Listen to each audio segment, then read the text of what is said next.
Ayah, saudaraku telah ditangkap. Kita harus menemukan cara untuk menyelamatkannya. Jika semuanya gagal, kita bisa menyerang kota Feihu dan bertarung sampai mati.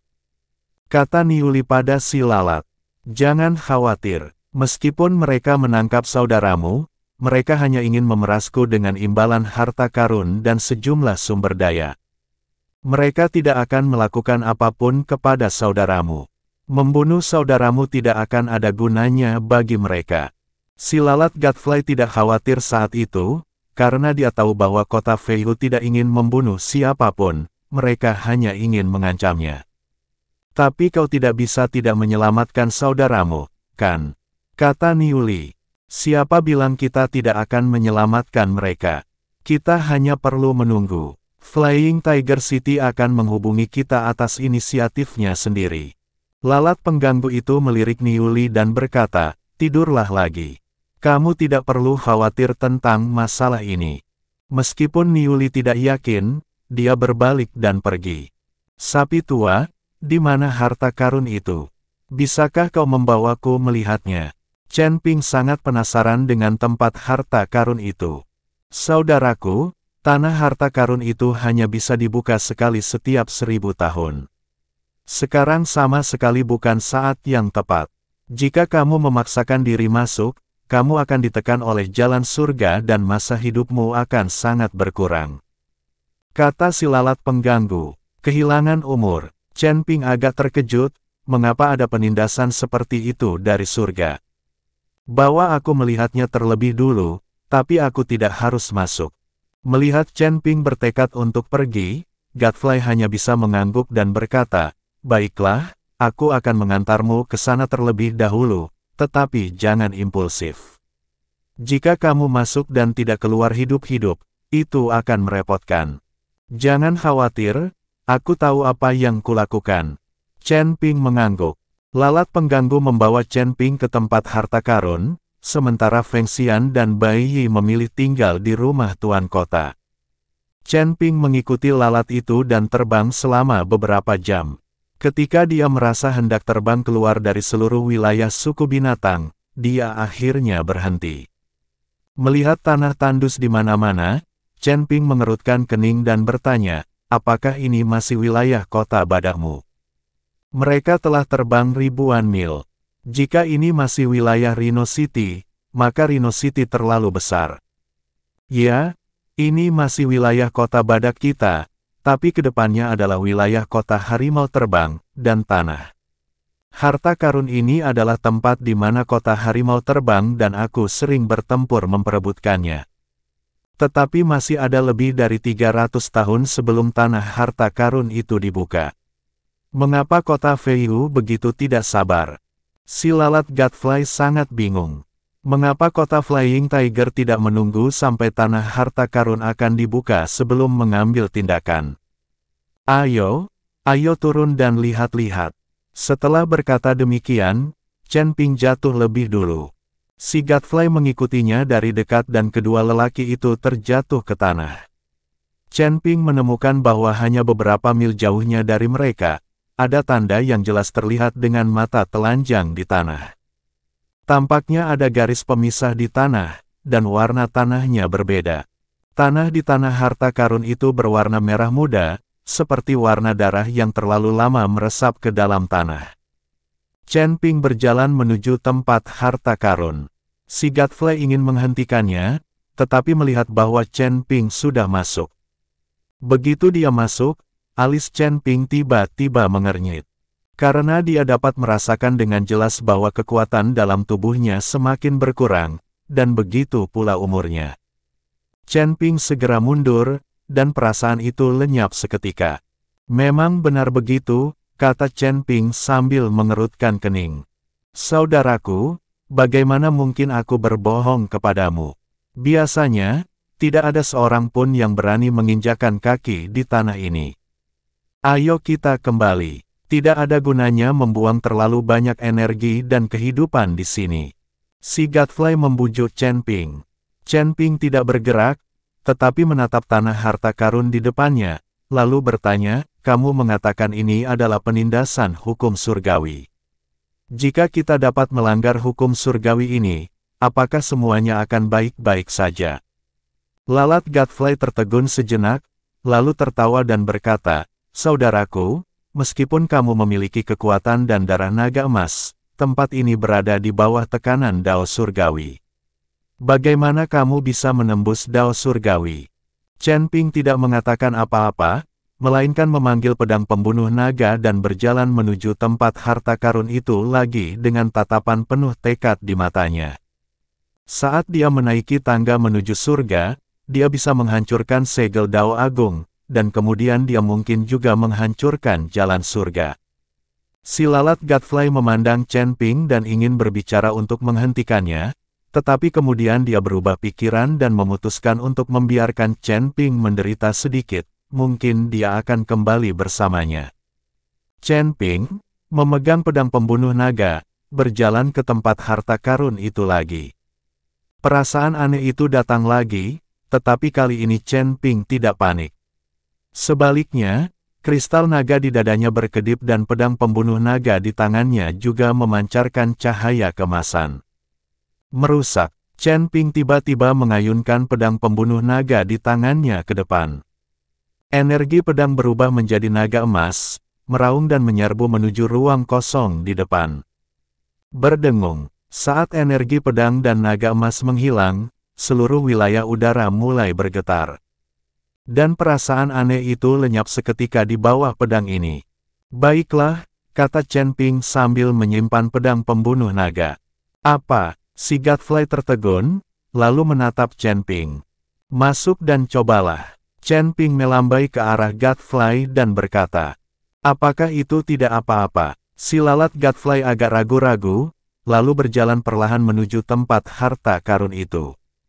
Ketika dia melangkah hati-hati ke tempat harta karun itu, dia tiba-tiba tertegun, lalu menatap Chen Ping dengan kaget. Apakah ini mungkin?" Wajah si Godfrey penuh dengan ketidakpercayaan. "Itulah jalan surga, lah tidak bisa menindasku sama sekali." Chen Ping mengatakan ini dengan cara yang sangat sok. "Kakak laki-laki itu yang paling hebat." Si Godfrey mengacungkan jempol pada Chen Ping.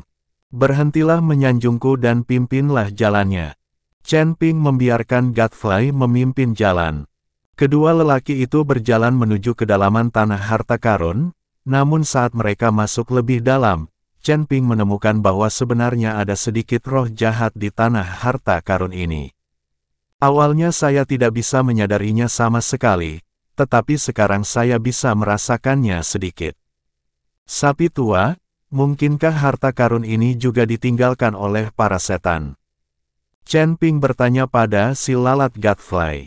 "Aku juga tidak tahu. Ngomong-ngomong, ketika dua klan iblis utama bertarung, konon puluhan ribu pembudidaya iblis tewas.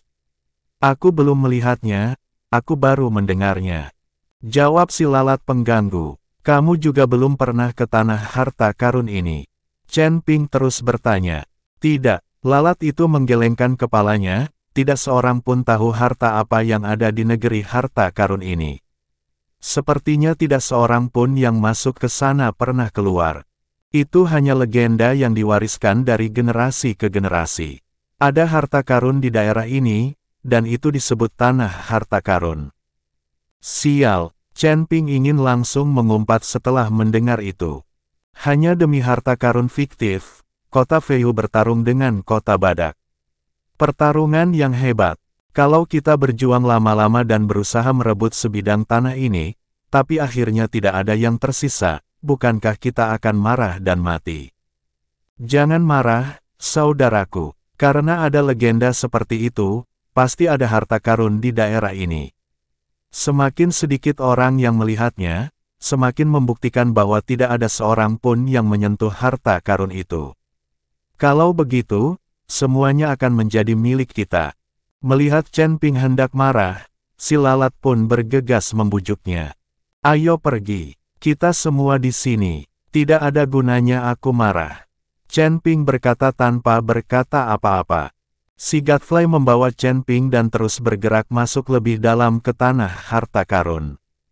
Tetapi setelah berjalan beberapa saat, Chen Ping tiba-tiba berhenti.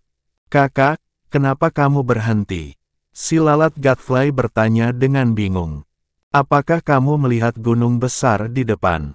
Chen Ping bertanya sambil menunjuk ke depan.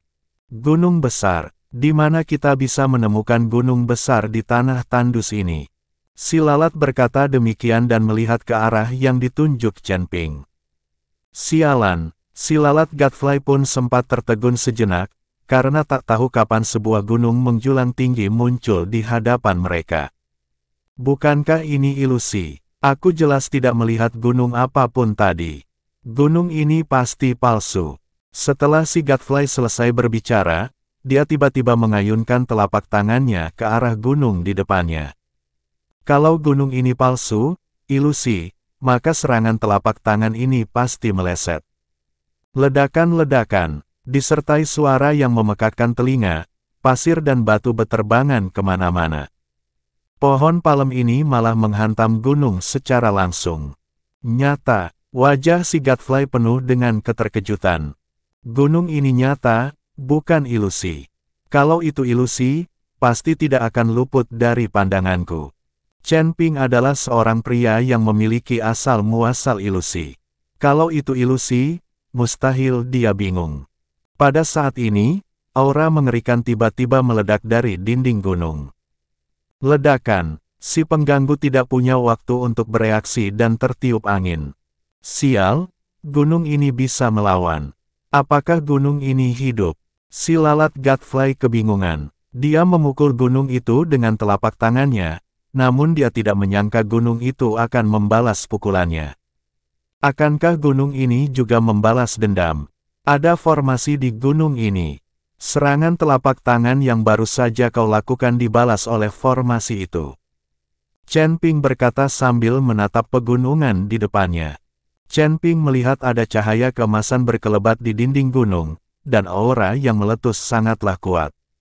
Pembentukan, si lalat Godfly tampak sedikit terdiam dan berkata, apa yang harus kulakukan? Aku tidak pernah tahu ada gunung di tanah harta karun ini, apalagi ada formasi di gunung itu. Formasi kecil tak dapat menghentikanku. Chen Ping berjalan ke kaki gunung dengan sangat angkuh, menatap puncak gunung yang menjulang tinggi, merentangkan kedua telapak tangannya, dan pedang pembunuh naga pun muncul dalam sekejap. Ledakan, Chen Ping hanya mengayunkan pedang ke arah dinding gunung, dan cahaya keemasan di dinding gunung hancur, dan formasinya langsung hancur. Setelah formasi itu pecah, muncullah tangga batu berkelok-kelok di kaki gunung. Tangga batu ini mengarah langsung ke perut gunung, memberi kesan seram bagi orang-orang. Kakak keren banget. Melihat hal itu, si Godfly tak kuasa menahan diri untuk tidak mengacungkan jempol kepada Chen Ping. Anda harus tahu bahwa ranah Godfly saat ini jauh lebih tinggi daripada Chen Ping, tetapi dia mengakuinya. Penampilan Chen Ping berulang kali membuat The Godfly tunduk padanya. Ayo masuk dan lihat. Kau ikut aku, jangan sampai kau dalam bahaya atau kau akan mati. Kata Chen Ping pada si lalat Godfly. Ya, si Godfly mengangguk patuh dan mengikuti Chen Ping. Kedua pria itu berjalan menyusuri anak tangga batu menuju gunung. Chen Ping berjalan di depan, dan Godfly mengikuti dengan gugup di belakang. Meskipun Chen Ping ada di depannya, Godfly masih sangat gugup. Aura mengerikan yang baru saja meletus dari formasi itu masih membuat Godfly merasa takut. Saat kedua lelaki itu berjalan maju, perasaan nyeri di sekitar mereka menjadi semakin kuat dan roh jahat mulai terus-menerus menyerang tubuh mereka. Si Godfly merasa kedinginan di sekujur tubuh dan sangat tidak nyaman. Dia hanya bisa menggunakan kekuatan tubuhnya untuk melawan invasi energi jahat ini. Namun, Chen Ping tampaknya melakukannya dengan cara yang sangat alami. Dia tidak mencoba menghentikan roh jahat sama sekali. Dia bahkan mengaktifkan teknik pikiran konsentrasi untuk menyerap roh-roh jahat di sekelilingnya. Aura jahat ini bagaikan racun bagi lalat pengganggu, tetapi bagi Chen Ping, mereka adalah sumber daya untuk berkultivasi. Setelah keduanya berjalan beberapa saat, mereka tiba-tiba menyadari bahwa tangga batu telah menghilang, dan mereka melihat dinding batu menghalangi jalan mereka. Chen Ping dan Godfrey menatap dinding batu di depan mereka. Dindingnya diukir dengan rune padat dan memancarkan cahaya aneh. Susunan dan kombinasi rune benar-benar di luar pemahaman mereka. Itu tidak tampak seperti pola formasi umum dan tidak ada hubungannya dengan sistem penulisan apapun yang dikenal.